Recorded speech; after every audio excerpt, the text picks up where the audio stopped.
मेरा नाम नंदिनी है। मैं एक मिडिल क्लास फैमिली से बिलोंग करती हूँ। मैं जब 7 साल की थी तब मुझे मेरे पिताजी इस दुनिया से छोड़कर चले गए थे और अभी 2 साल पहले ही मेरी माँ की भी मौत हो गई थी। मेरी उम्र 20 साल है जबकि मेरी बहन की उम्र 25 साल है। मेरी बड़ी दीदी जिनका नाम सुहानी है, हम दोनों बहनें अपने घर में अकेले ही रहते थे। मेरी दीदी जॉब करती थी और उन्होंने अपने ऑफिस में काम करने वाले एक लड़के को पसंद कर लिया था और वो उसी के साथ शादी करना चाहती थी। अब हम दोनों बहनों के अलावा हमारा तो कोई था नहीं, हमारा कोई भाई भी नहीं था। हम दोनों बहनें एक दूसरे का सहारा थे। मेरी दीदी ने मेरा हमेशा ही बहुत ख्याल रखा था। वो मेरे साथ बिल्कुल एक माँ की तरह रहती थी। मम्मी पापा के मर जाने के बाद दीदी ने ही मेरा ख्याल रखा था। मेरे लिए मेरी माँ और बाप दोनों मेरी दीदी ही थी। हम दोनों बहनों में ज्यादा फर्क नहीं था। मैं अपनी दीदी से ज्यादा हेल्दी थी, इसलिए मैं उनसे बड़ी लगती थी। मैंने बीए कंप्लीट करने के बाद अपनी पढ़ाई को छोड़ दिया था क्योंकि हमें घर के काम की बहुत ज्यादा परेशानी होती थी। हम दोनों बहनें अपने घर में बहुत सफाई रखते थे। हमारा घर बहुत बड़ा था। ये हमारे पापा ने बड़ी मेहनत से बनाया था। मेरे पापा जीते जी कहते थे कि ये घर मेरी दोनों बेटियों का है। जब उनकी शादी हो जाएगी तो ये घर आधा आधा मैं इन दोनों को दे दूंगा। और अब जबकि मेरी मम्मी और पापा दोनों ही इस दुनिया में नहीं है तो ये घर हमारा ही हो गया। वैसे भी घर की रौनक तो माँ बाप से ही होती है। दीदी तो सुबह ऑफिस के लिए निकलती तो रात को 8 बजे ही घर में घुसती थी।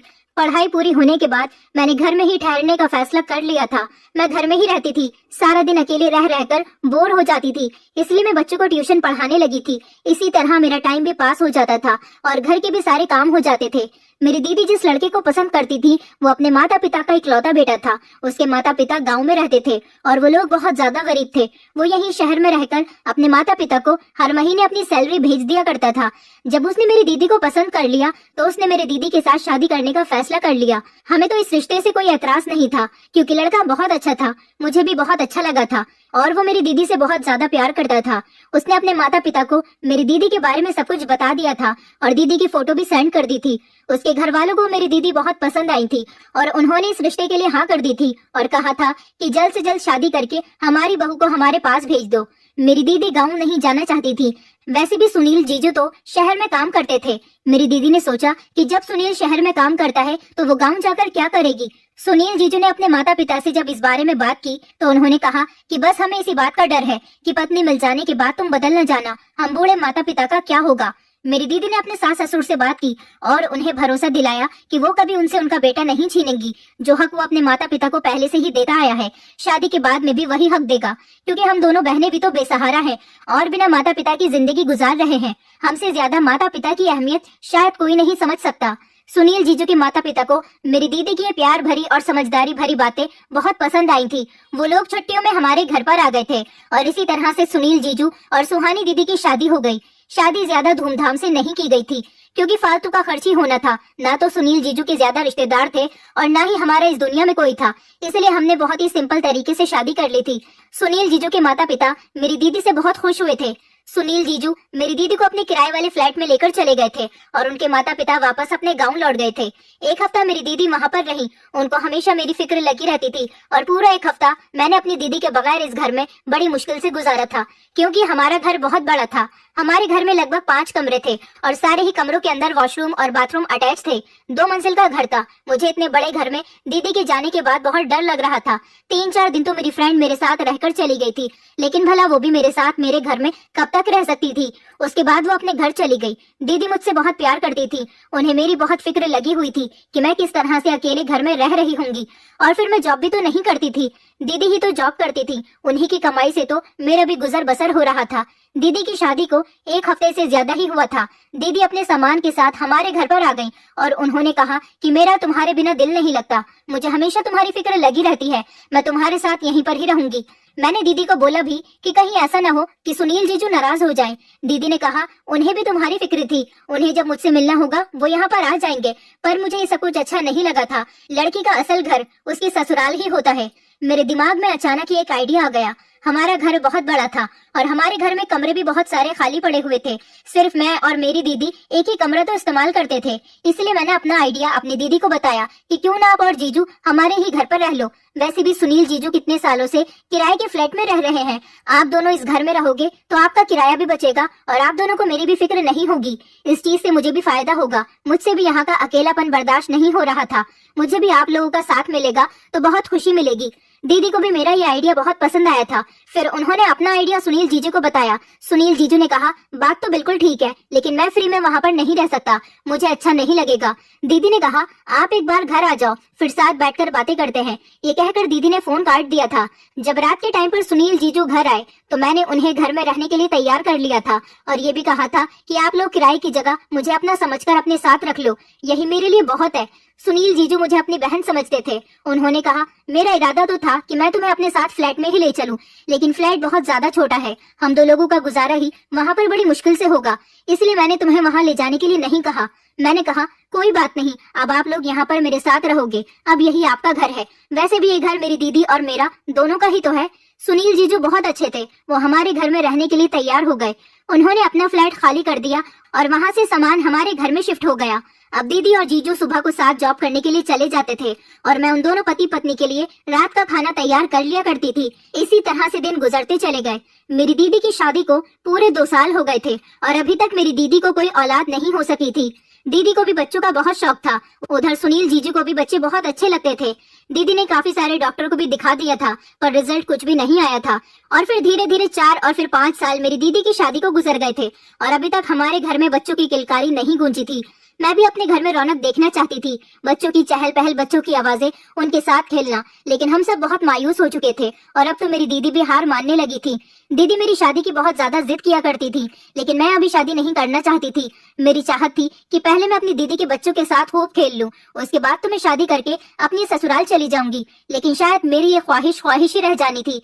किसी ने हमें तीर्थ यात्रा पर जाने की राय दी थी, तो किसी ने हमें घर में हवन करने के लिए कहा था और किसी ने तांत्रिक बाबा के पास जाने के लिए बोला था। मैं खुद दीदी के साथ हर जगह जाती थी, क्योंकि वो भी तो अकेली होती थी। सुनील जीजू तो ऑफिस चले जाते थे। मेरी दीदी ने शादी के 3 साल तक जॉब की, फिर मेरी दीदी की तबीयत खराब रहने लगी थी और फिर उनको प्रेगनेंसी भी नहीं रही थी। इसी वजह से सुनील जीजू ने दीदी की जॉब छुड़वा दी और उनसे कहा कि तुम घर में रहकर आराम करो। दीदी के साथ साथ मैं भी काफी सारी जगह पर जा चुकी थी, क्योंकि मेरी दीदी प्रेग्नेंट होने के लिए बहुत सारी कोशिशें कर रही थी और हर बार उनकी कोशिशें नाकाम हो जाती थी। हम लोगों ने घर पर भी काफी सारे हवन करवा लिए थे और शहर के हर डॉक्टर को दिखा दिया था, पर क्या परेशानी थी कोई भी ये बात नहीं बताता था।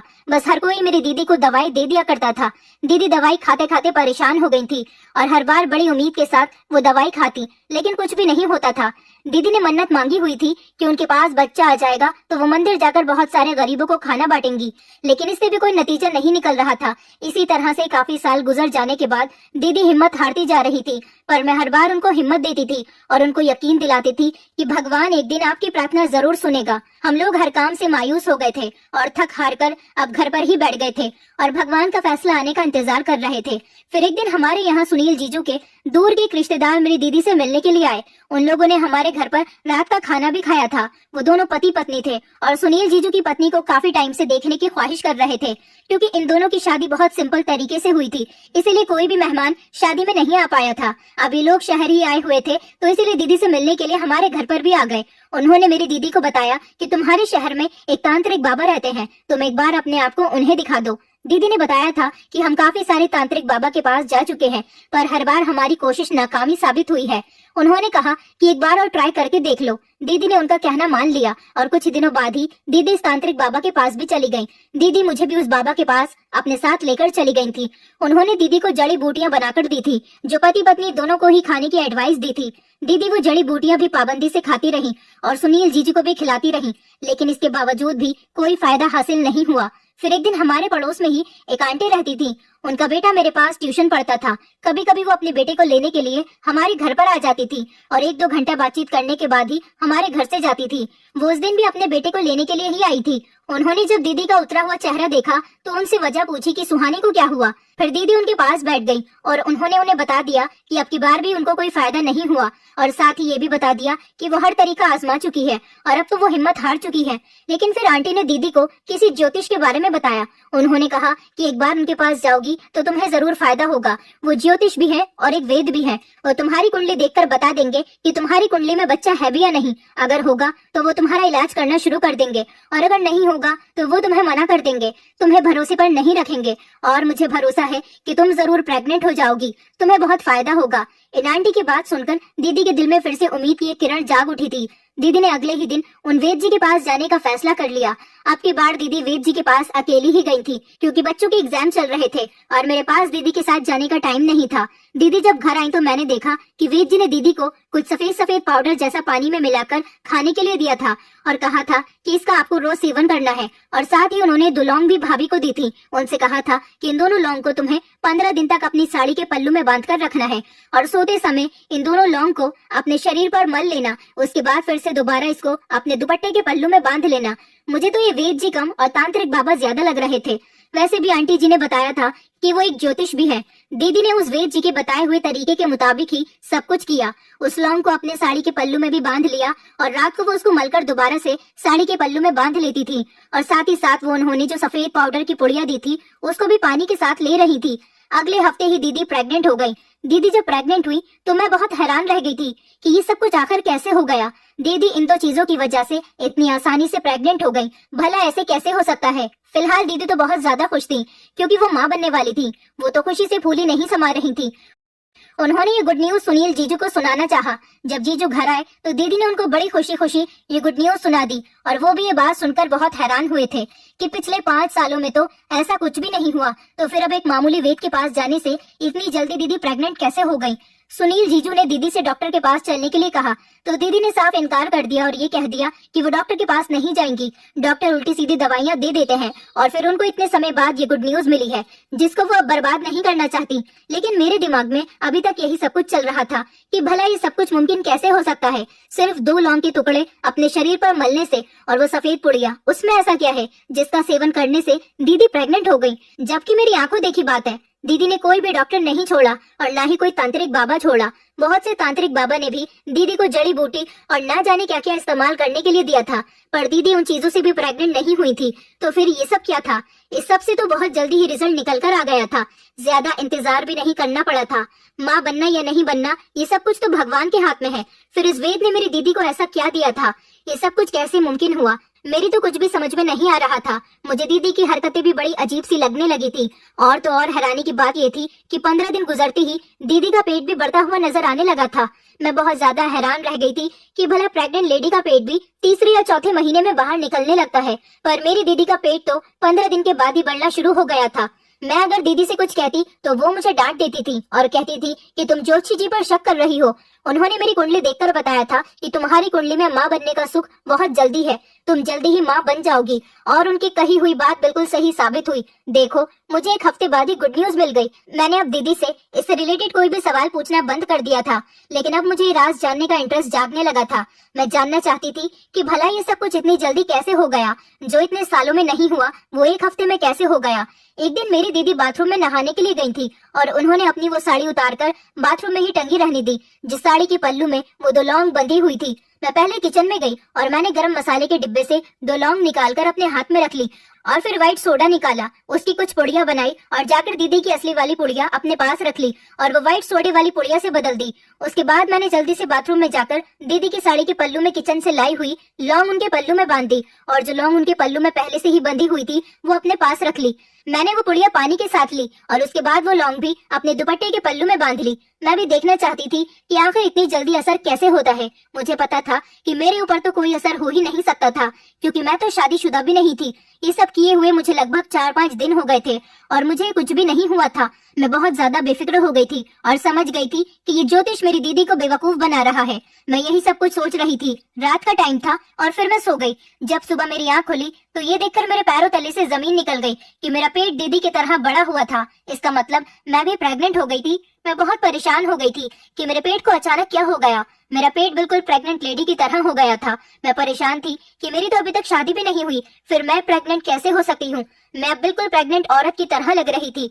अब मैं दीदी और जीजू के सामने भी नहीं आती थी और मुझे रह रहकर ये ख्याल आ रहा था कि मैं दुनिया वालों से कैसे नजर मिलाऊंगी। कोई भी मेरी बात पर यकीन नहीं करेगा। मैंने बच्चों के पेरेंट्स को भी फोन करके मना कर दिया था कि वो ट्यूशन पढ़ने के लिए ना आए। मैं कुछ दिनों के लिए कहीं बाहर जा रही हूँ। बच्चों से तो मेरी जान छूट गई थी, लेकिन जो घर के लोग थे उनसे मैं अपनी जान कैसे छुड़ाती। मैं सारा दिन अपने कमरे में ही रहने लगी थी, अपना पेट भी सबसे छुपा कर रखती थी। जैसे जैसे दिन बीत रहे थे मेरा पेट भी बाहर निकलता चला जा रहा था, और इसी तरह का पेट दीदी का भी हो रहा था। उनका पेट बढ़ना तो प्रेगनेंसी की निशानी था, पर भला मेरे साथ ये सब कुछ क्या हो रहा था? मुझे कोई देख न ले इसलिए मैं कमरे से बाहर भी नहीं निकलती थी। दीदी जब मुझे किसी काम के लिए आवाज लगाती तो मैं कोई ना कोई बहाना बनाकर बाहर न आने पर उनसे इनकार कर दिया करती थी। जीजू भी दीदी से मेरे बारे में पूछते थे कि नंदिनी कहीं दिखाई नहीं दे रही। आजकल वो मुझसे बातचीत भी नहीं करती है। दीदी ये कह देती थी कि शायद उसकी तबीयत ठीक नहीं है, कमरे से ज्यादा बाहर ही नहीं निकलती। काफी दिन तक तो मैंने ये सब कुछ संभाल लिया था, लेकिन एक दिन दीदी मेरे कमरे में आ ही गई थी और मुझे देखकर बहुत हैरान रह गई थी।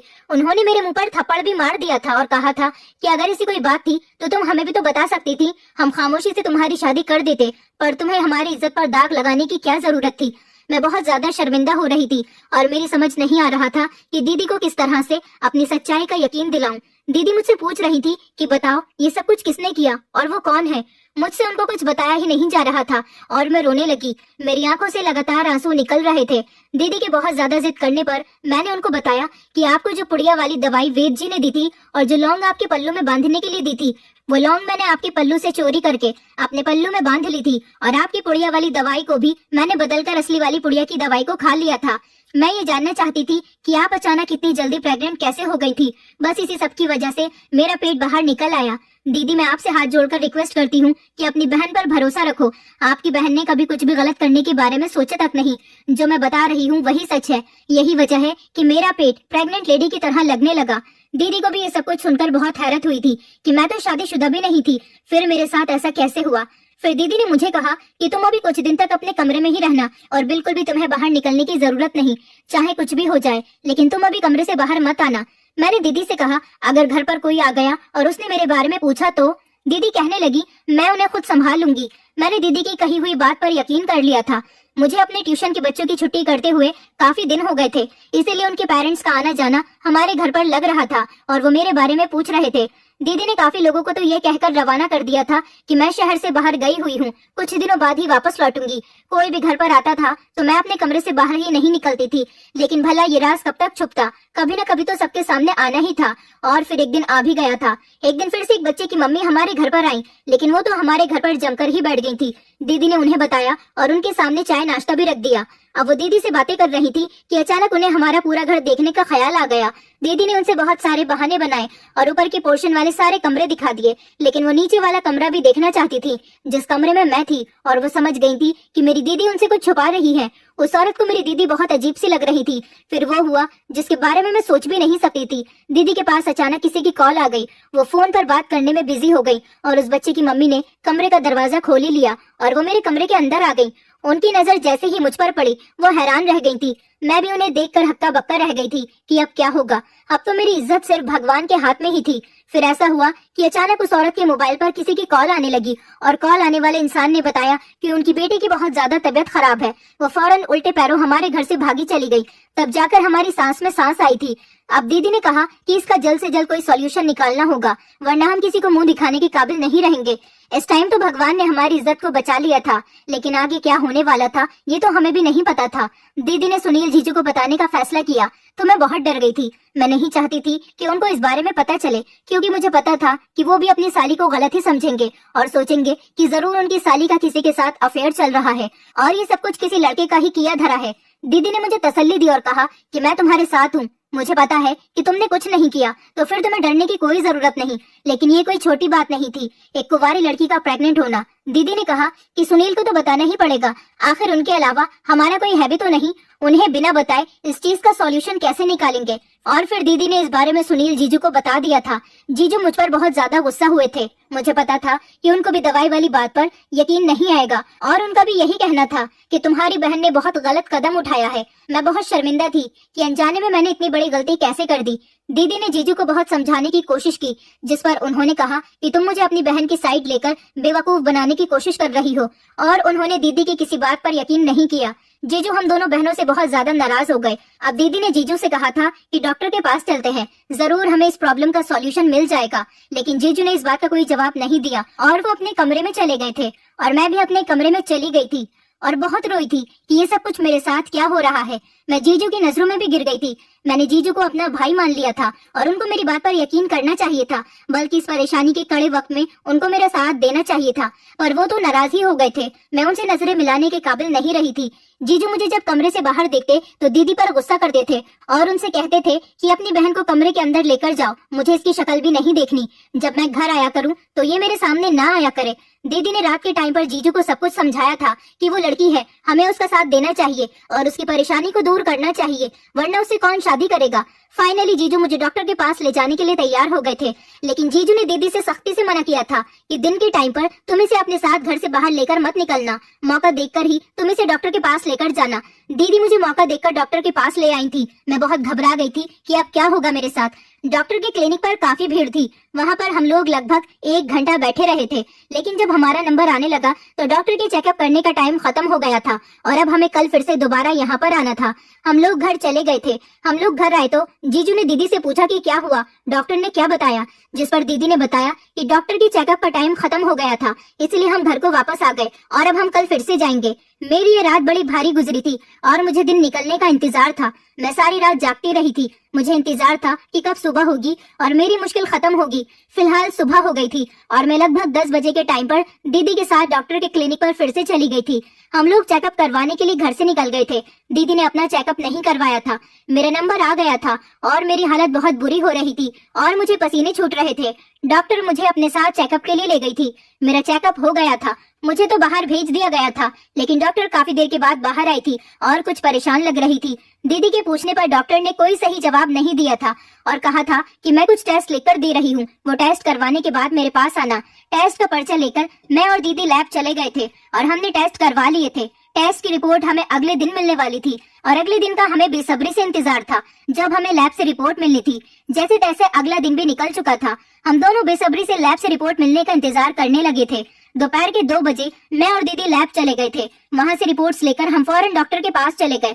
डॉक्टर ने रिपोर्ट देखी और बताया कि ये प्रेग्नेंट नहीं है, सिर्फ पेट में इन्फेक्शन हो गया है, जिसकी वजह से पेट फूल गया और पेट के चारों हिस्से पर चर्बी जम गई है। ये बात सुनने के बाद मैंने तो सुकून का सांस लिया था। मैं बहुत ज्यादा बेफिक्र हो गई थी कि चलो अच्छा है, जैसा मैंने सोचा था वैसा कुछ भी नहीं है। डॉक्टर की बात सुनने के बाद दीदी ने अपना चेकअप करवाया, क्योंकि अब दीदी को गड़बड़ महसूस होने लगी थी। जब दीदी का चेकअप हुआ और अगले दिन दीदी की भी रिपोर्ट्स मिली तो दीदी की तो पैरों तले से जमीन निकल गई थी कि दीदी भी प्रेग्नेंट नहीं है, बल्कि उनका पेट भी मेरी तरह इन्फेक्शन की वजह से ही फूल रहा है। दीदी को अभी यकीन हो चुका था कि वो वेद एक फ्रॉड आदमी है और लोगों को पैसों के नाम पर ठग रहा है, बल्कि अपनी दवाई से वो लोगों के पेट में बीमारियां पैदा कर रहा है। दीदी मेरे सामने बहुत शर्मिंदा हो गई थी। ये बात जब जीजू को पता चली तो वो भी बहुत अफसोस में चले गए थे और उन्होंने मुझ पर जितना भी गुस्सा किया था उसके लिए वो मुझसे माफी मांगने लगे। दीदी ने भी मुझसे कहा था कि मैं भी इतनी समझदार होने के बावजूद भी एक वेद और ज्योतिष जैसे आदमी पर भरोसा कर बैठी। उस आदमी की उस पुड़िया वाली घटिया दवाई की वजह से हम दोनों बहनों के पेट में इन्फेक्शन हो गया था। इस चीज का ट्रीटमेंट तो हमारा शुरू हो गया था। वो आदमी इस तरह से न जाने कितने लोगों को बेवकूफ बना रहा था और उनके पेट में बीमारियां पैदा कर रहा था। मेरी दीदी और जीजू ने मिलकर उस फ्रॉड वेद के खिलाफ पुलिस में केस दर्ज कर दिया। पुलिस ने उसको और उसकी टीम को अरेस्ट कर लिया था, क्योंकि ऐसी न जाने कितनी औरतें थी जो इस आदमी की घटिया दवाई का शिकार हो गई थी। मेरी दीदी ने भी ये सब कुछ इसलिए किया था क्योंकि वो प्रेग्नेंट नहीं हो पा रही थी और औलाद की खातिर तो औरत सब कुछ कर गुजरने के लिए तैयार हो जाती है। मेरी दीदी ने भगवान से मांगने के बजाय ऐसे लोगों पर भरोसा किया था जिसके हाथ में कुछ नहीं होता और जिन्होंने सिर्फ मेरी दीदी से पैसे ही लूटे थे। मेरी दीदी ने काफी दिनों तक प्रार्थना की और अपनी औलाद के लिए रोती रही। आखिरकार भगवान ने उनकी प्रार्थना सुन ही ली और इस हादसे के लगभग 6 महीने बाद मेरी दीदी प्रेग्नेंट हो गई थी और पूरे 9 महीने होने के बाद मेरी दीदी ने एक प्यारे से बेटे को जन्म दिया। मेरी दीदी और जीजू बहुत ज्यादा खुश थे और अपने बेटे को देखकर फूले नहीं समाते थे। फाइनली मेरी गोद में मेरा भांजा आ गया था और मैं उसे बहुत प्यार करती थी। मेरी दीदी ने कहा था कि अब बस तुमने अपना भांजा भी देख लिया और अपनी गोद में भी खिला लिया, अब 1 साल के अंदर अंदर तुम्हारे लिए अच्छा सा रिश्ता देखकर तुम्हारी शादी कर देंगे। मुझे और क्या चाहिए था। मेरी दीदी अपनी जिंदगी में खुश हो गई थी, बस उन्हें ये देखकर मैं भी खुश हो गई थी। भगवान ने हमें एक बहुत बड़ी प्रॉब्लम से निकाल दिया था, यही हमारे लिए सब कुछ था। मैं आप लोगों से रिक्वेस्ट करना चाहती हूँ कि ऐसे ढोंगी लोगों का शिकार ना हो और बिना किसी भी इंक्वायरी के उनकी उल्टी सीधी दवाइयाँ ना खाएं। जैसा हमारे साथ हुआ ऐसा आपके साथ भी हो सकता है, ऐसा आपके साथ भी हो सकता है। ऐसे लोगों और फ्रॉड लोगों की दवाइयाँ खाने से बेहतर है कि आप भगवान के आगे बैठकर प्रार्थना करें, उस ऊपर वाले से मांगे जो किसी को निराश नहीं करता और ना ही किसी की प्रार्थना को रद्द करता है। उसके घर में देर है पर अंधेर नहीं, वो सबकी सुनने वाला है। इसीलिए मैं आप लोगों लोगों से कहना चाहती हूँ कि फ्रॉड लोगों से बचकर रहें। और अगर आप लोगों को अपने आसपास ऐसा लगता है कि ऐसे फ्रॉड लोग हैं जो लोगों को तरह तरह के झूठे झांसे देकर लूट रहे हैं, तो ऐसे लोगों के खिलाफ कार्यवाही करें और उन्हें अपने एरिया से भगाने की कोशिश करें ताकि वो और लोगों को बेवकूफ न बना सकें। दोस्तों, उम्मीद करती हूँ आपको हमारी कहानी पसंद आई होगी। कहानी पसंद आई है तो वीडियो को लाइक करें, चैनल पर नए हैं तो चैनल को सब्सक्राइब करें और हाँ, नोटिफिकेशन बेल को जरूर दबाएं ताकि अगली अपडेट सबसे पहले आपको मिले।